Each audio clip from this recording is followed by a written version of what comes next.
နောက်တို့ event အတွက်အဖွဲ့ဝင်တစ်တွေဖြစ်ကြတဲ့နာမီခါဆေမီနာတို့နဲ့ Uchiha Itachi တို့ရဲ့ skin အသစ်တွေပါပါဝင်လာမယ်။နောက်တို့ event 2.0 အတွက် event ပုံစံအပြင်မှာဒီ event မှာ free ယူရမယ့် epic skin အသစ်တစ်ကောင်လည်းပါပါသေးတယ်။ဒီအကြောင်းကိုတော့ဗီဒီယိုထဲရောက်မှအသေးသေးရှင်းပြပေးပါမယ်။ဗီဒီယိုမစခင်မှာကြည့်နေတဲ့သူတွေထဲမှာကျွန်တော်ရဲ့ channel ကို subscribe မလုပ်ရသေးတဲ့သူတွေပါနေသေးရဆိုရင်တော့ subscribe နှိပ်ပေးခဲ့ဖို့တောင်းဆိုချင်ပါတယ်။ဒီ channel မှာဆိုရင်တော့ mobile legend နဲ့ပတ်သက်တဲ့အကြောင်းအရာတွေကို noise sharing လုပ်ပေးနေတဲ့ channel တစ်ခုဖြစ်တာကြောင့်စိတ်ဝင်စားရဆိုရင်တော့ channel ကို subscribe နှိပ်ပြီးတော့စောင့်ကြည့်နိုင်ပါတယ်။နောက်တို့ event 2.0 ကတော့ March 29 ရက်နေ့မှာ official server ကိုစတင်ပြီးတော့ရောက်ရှိလာမှာဖြစ်ပါတယ်။ event ရဲ့ပုံစံကတော့အခုမြင်နေရတဲ့အတိုင်းပဲလာမှာပါ။နာရူတို Sasuke, Sakura နဲ့ Kakashi တို့ကပြန်လည်ပြီးတော့ပါဝင်လာမှာဖြစ်တယ်လို့အရင်တစ်ခေါက်က Kakashi ကိုအကြောင်းမျိုးမျိုးကြောင့်လက်လွတ်ခဲ့ရတဲ့သူတွေအတွက်အခွင့်အရေးတစ်ချိန်ပြန်ရလိုက်တယ်လို့ဆိုလို့ရပါတယ်။ဒီ event ကတော့ event တိုင်းအနေနဲ့31ရက်တိတိကြာမှာဖြစ်ပါတယ်။ event draw အနေနဲ့ဆိုရင်တော့1 draw နဲ့10 draw နှစ်ခုရှိပြီးတော့1 draw ကိုတော့ diamond 50နဲ့လက်ရမှာဖြစ်ပေမဲ့ daily draw 50% discount နဲ့ဆိုရင်တော့ diamond 25လုံးနဲ့တစ်နေ့ကိုတစ်ချိန်လက်ခွင့်ရှိပါတယ်။10 draw ကိုတော့ diamond 450နဲ့လက်ရမှာဖြစ်ပြီးတော့ 10% discount ကတော့ draw 10ချိန်တိုင်းမှာရနေမှာဖြစ်ပါတယ်။ draw 10ချိန်ပြေးတိုင်းမှာ skin, effect နဲ့ emote တွေရဲ့တစ်ခုကိုကျင်းစီရမယ်လို့အာမခံထားပါတယ်။ skin လည်းရနိုင်တယ်လို့ effect တွေလည်းရနိုင်တယ်လို့ emote တွေလည်းရနိုင်ပါတယ်။ event draw လေးလိုက်တာနဲ့မြင်တွေ့ရတဲ့ animation အသစ်တွေကလည်းတကယ်လမ်းနေတဲ့မှာပါပါတယ်။ဘယ်သူတွေကြိုက်သည်ဖြစ်စေမကြိုက်သည်ဖြစ်စေကျွန်တော်ကတော့ကြိုက်ပါတယ်။ကျွန်တော်လူလည်းသဘောကျနှစ်သက်မဲ့သူတွေလည်းရှိမယ်လို့ပြောနေပါတယ်။ဘာသာတို့ရဲ့အမြင်တွေကို comment မှာမှန်းခဲ့လို့ရပါတယ်။ event လဲလိုက်ရင်လည်း private ထဲမှာ Naruto skin 6 ကောင်စလုံးပါပါတယ်။ဒါပဲလားဆိုတော့မဟုတ်သေးပါဘူး။ record effect, elimination effect, killing notification နဲ့ emote 3ခုအထိပါဝင်ပါတယ်။ဒီ effect တွေ emote တွေနေရာမှာတော့သူနဲ့သက်ဆိုင်တဲ့ effect တွေ emote တွေအစားထိုးပြောင်းလဲသွားမှာဖြစ်ပါတယ်။ခုချိန်ထိတော့ဘယ်လိုပုံစံထွက်မယ်ဆိုတာကိုတော့သေချာမသိရသေးဘူး။ဒီရင် record တွေ elimination effect တွေ emote တွေပဲပြန်လဲပါဝင်လာမယ်ဆိုရင်တော့ဘာမှပြောင်းလဲသွားမှာမဟုတ်ပါဘူး။ event coin တွေကတော့အနည်းဆုံး9ခုကနေပြီးတော့အများဆုံးအခု20အထိရနိုင်ပါတယ်။ event shop မှာတော့ draw လေးလိုက်လို့ရလာမယ့် coin တွေကို skin, effect, emote, gift တွေကိုအစားအစာလဲယူနိုင်ပါတယ်။ coin 1200ရှိရင်တော့ skin 6ကောင်တွေကကြက်ရတစ်ကောင်ကိုလဲယူနိုင်ပါတယ်။ coin 225ခုရှိတယ်ဆိုရင်တော့ killing notification နဲ့ elimination effect တို့ကိုလဲယူနိုင်ပါတယ်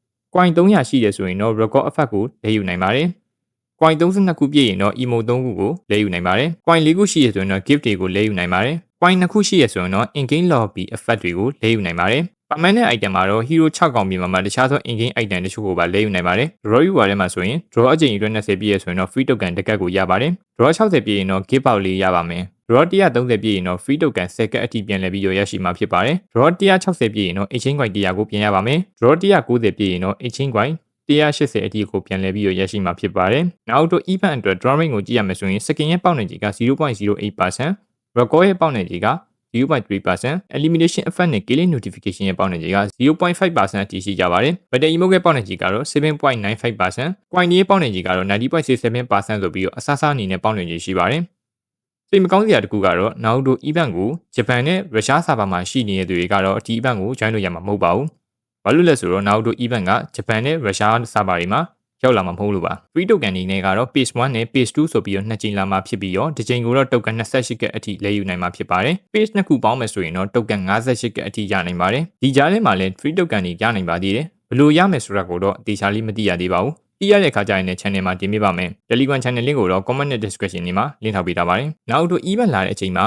free ပေးခဲ့တဲ့ Garania မှာတော့ဘလာရဲ့ new epic skin အသစ်ကိုပေးသွားမယ်လို့သိထားရပါတယ်။နောက်တစ်ခုကတော့ event နဲ့မှာ focus coin တစ်ခုနဲ့လဲယူရမှာပါ။ဒါပေမဲ့လဲယူမယ်ဆိုရင်တော့ကိုယ့်ရဲ့ account ကရုရှားနိုင်ငံမှာရှိရဲ့နေရဲလိပ်စာ account ဖြစ်ဖို့လဲလိုပါတယ်။ရုရှားနိုင်ငံ location ရှိမှပဲလဲယူခွင့်ပြုမှာဖြစ်ပါတယ်။ဒါနဲ့ပတ်သက်ပြီးတော့ကျွန်တော်ရဲ့အမြင်ကိုပြောရမယ်ဆိုရင်တော့ဒီ skin ကို free ပေးမှာကတော့သိကြပါတယ်။ရုရှားဆာဗာမဟုတ်တဲ့သူတွေအနေနဲ့ကတော့ Gara event မှာလိုမျိုးပဲ test တွေကိုလုပ်ပြီးတော့600ပြေးသွားတဲ့အခါကျရင် Gara skin ကိုယူတယ်လို့မျိုးပဲဒီနေရာမှာဘလာရဲ့ new epic skin ကိုပြီးတော့ပါလိမ့်မယ်။နောက်တော့ event ကရုရှားဆာဗာမှာမလာတဲ့အတွက် free အနေနဲ့ပေးခြင်းနဲ့ဆိုရင်တော့အရှိကအတိုင်းပဲ focus coin တစ်ခုနဲ့လဲယူရပါမယ်။ဒါပါပဲ။ free ကတော့ရမှသိကြပါတယ်။ယူရမယ့်ပုံစံပဲကွဲသွားတာပါ။အခုနောက်ပိုင်းမှာဆိုရင်တော့ mobile legend creator တွေအနေနဲ့က draw လဲလိုက်တိုင်းမှာ coin များများရဖို့ဆိုရင် event လာချင်းမှာလဲရင်လဲမဟုတ်ရင် daily နဲ့လဲမယ်ဆိုရင်တော့ coin ရတာကအရင်နေသွားပါတယ်။နောက်ကြလေ coin အရာနဲလေးပါပဲ။ပြောရရင် daily လဲရတာကြောင့်မဟုတ်ဘဲနဲ့10 draw နဲ့လဲမယ်ဆိုရင်တော့မှ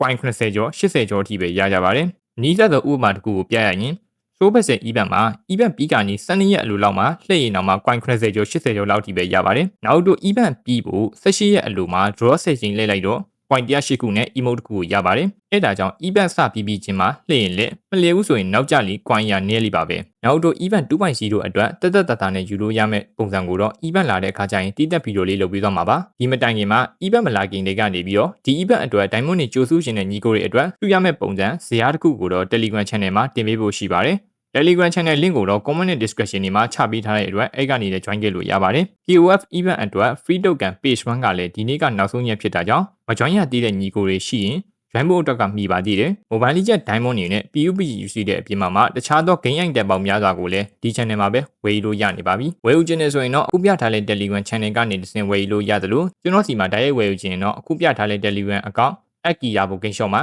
တိုက်ရိုက်ဝယ်ယူနိုင်ပါတယ်ဒီနေ့ဗီဒီယိုကိုတော့ဒီလောက်နဲ့ပဲအဆုံးသတ်ပါမယ်နောက်ဗီဒီယိုမှာတော့ဒီထက်ကောင်းတဲ့ content တွေတူပြန်လာခဲ့ပါမယ်